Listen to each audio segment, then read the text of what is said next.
In a decision that sent shockwaves across the international community, the North Atlantic Treaty Organization NATO announced during its 2023 meeting that it would not grant membership to Ukraine at this time. Ukraine will not be offered a timeline with specific dates by which it can join NATO at its summit in Vilnius next month, but instead may be offered a shorter route when an offer of membership is made. The proposal, reflecting a gathering consensus of key partners in the Western Defense Alliance, will come as a disappointment to President Volodymyr Zelensky.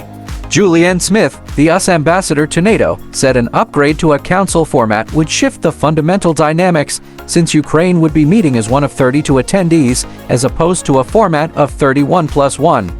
This would change the potential agenda items, something the US would welcome, she said.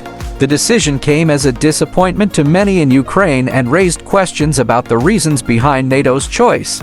This article delves into the key factors that influenced NATO's decision not to extend membership to Ukraine at this juncture. NATO, an intergovernmental military alliance comprising 30 member states, has long been seen as a crucial security and defense organization in Europe.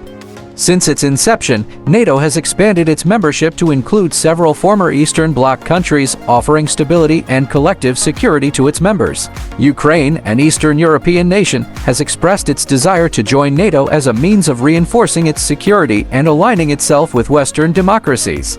However, several factors contributed to the alliance's decision to withhold membership for Ukraine. One of the primary considerations was the ongoing conflict between Ukraine and Russia. The annexation of Crimea by Russia in 2014 and the subsequent conflict in eastern Ukraine have strained relations between the two countries. NATO members were wary of escalating tensions with Russia, given the potential consequences for regional stability and international security. The alliance's decision to refrain from admitting Ukraine as a member was partly driven by the need to maintain a delicate balance in the region and avoid exacerbating the situation further. Another factor was the internal challenges faced by NATO itself. The alliance has been grappling with internal divisions and strategic realignments in recent years. Balancing differing priorities among member states, particularly when it comes to relations with Russia, has proven to be a complex task. Some member states expressed concerns that granting Ukraine membership could strain their relations with Russia and potentially lead to a more confrontational environment. NATO's decision to delay Ukraine's membership can be seen as a reflection of the alliance's internal dynamics and the need for continued cohesion among its members. Furthermore, NATO emphasized the importance of Ukraine continuing to implement essential political, economic, and military reforms to align itself with the alliance's standards. While Ukraine has made progress in various areas, such as anti-corruption measures and military modernization, there are still areas that require further attention. NATO's stance on membership was based on the belief that Ukraine needs to consolidate its democratic institutions, strengthen the rule of law, and enhance its defense capabilities to effectively contribute to the alliance's collective security objectives. NATO's decision does not signify a permanent rejection of Ukraine's aspirations for membership.